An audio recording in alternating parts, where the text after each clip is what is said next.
So, in this segment, we're going to be discussing a way for the Labour government to actually achieve some growth here. And surprise, surprise, it's heading back towards the direction of the EU. Talk now to Naomi Smith, who is a CEO from Best for Britain, because they've got some ideas for the Prime Minister about how, if he's serious about growth, how to go about it. Naomi Smith, thanks so much for joining us this morning. What are you saying the Prime Minister should do?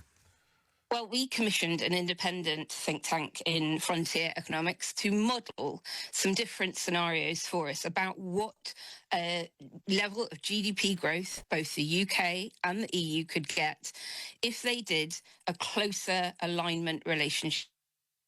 We've got a moment this year. It's very exciting. The Brexit deal that Johnson negotiated is now up for review. And we know that the UK government's number one mission is growth. So Frontier have shown that if we have deep alignment in goods, we could get anything between 1% to 1.5% GDP growth. And if we do deep... So it doesn't say over what period, but again, that's better than the 0.1% growth that we just got. And again, that could be evaluated down to 0 or even minus. So I'll take the 1% if I were them. Alignment on goods and services, it could be as much as 2.2% GDP growth. So we think that's a really important thing for the government to be looking at as they go into this summit, which we now know is going to happen between the Prime Minister and Ursula von der Leyen, President of the EU Commission, in the spring.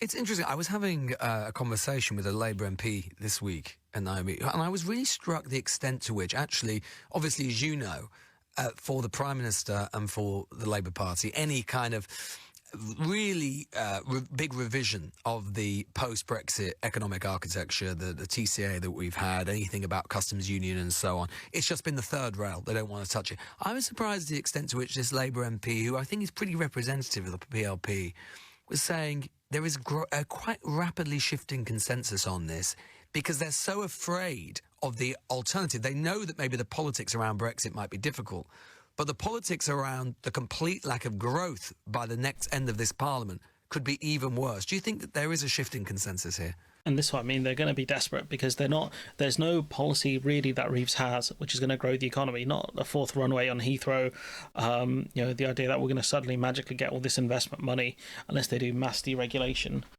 which again is going to be a problem, in a different way. Like there's no mechanism for them to achieve growth because again, they're not going to tax the rich or redistribute wealth. We're just going to see potentially more austerity. There definitely is. We've seen a real tone change over the last 200 days that Labour have been in government, and lots of visits over to EU counterparts, member state leaders from our own government. And I think what the country is now crying out for is the lyrics to that mood music, if you like. They need to know what the detail is on all of it. And this work that Frontier Economics have done is within the government's red lines. So it's within the mandate that they've got.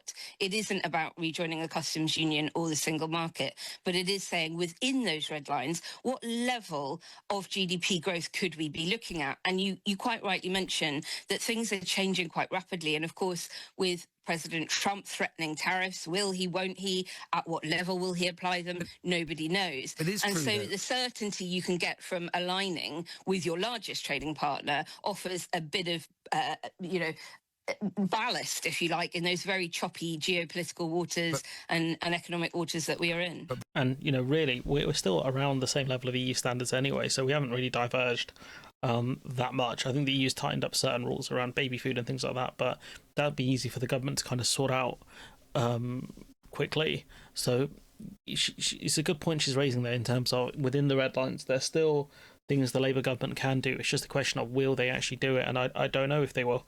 But they are desperate for growth, and this is an easy dub, really, especially with them putting, essentially increasing costs of business via the national insurance contributions. If you can lower their costs in terms of importing or exporting products, that will help them a lot and help offset it as well. Briefly, Naomi, it is true that it remains our largest trading partner, but it continues to decline as a percentage of our trade, doesn't it? It's becoming less valuable. We are becoming less trade intensive as a nation. When we look at some of the other free trade agreements that the UK has been able to sign since it left the EU, they don't move the dial on growth. In fact, I would argue that there is no other policy offering or infrastructure investment project on the table that delivers up to 2.2% GDP growth in this kind of time frame. If the government wants to be held to account on its number one mission of growth, it does seriously have to look at this report and the detail within it for what they could be doing. Okay. And we haven't just done the numbers on what the growth could look like. We have asked the country what they think about it as well. And you'll not be surprised to hear that there is huge popularity for it. You've got 54% of British voters, every constituency in the country, bar Clacton, saying... Which is, Brexit Central, I think Clacton is. So again, there's a lot of support for it within the country, obviously. The single market stuff covered ad nauseum. Freedom of movement is still going to be a massive problem for some people because they're clowns. But ultimately, I think this is a move the Labour government will have to make. It's just a question of when. Because if they don't make it soon enough, they won't really get the benefits of it within the short amount of time that they have. Because, they're having more talks with the EU this year.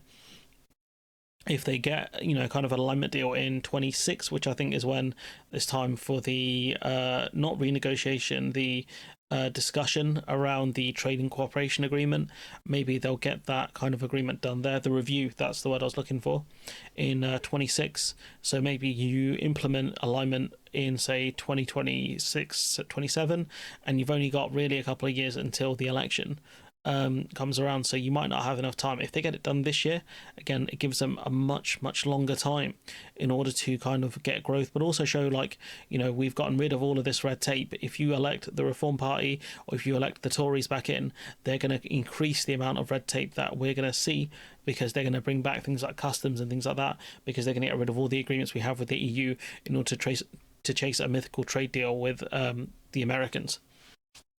That would be an easy angle for them to go for, but she's right. I don't think the Labour government have much choice here in terms of pursuing growth. It's just a question of when, and it's a question of how desperate are they going to be to do it, because they're not very good at communicating.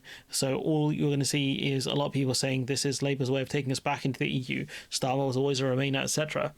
And if they're not confident in their comms teams to deal with this stuff, they won't do it. And so that's going to be a huge problem, especially if they don't see a massive threat from the Tories and downplay the threat from the Reform Party. Because again, the Reform Party in this election cycle, they might not win, but they might win a lot more seats. And they're aiming potentially not for the next election, but the one after.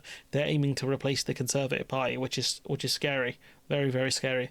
But anyways, I'm going to leave it there. Let me know what you think in the comments below. Like, comment, share, subscribe. Support the channel on Patreon if you can. And hopefully I'll see you in the next one.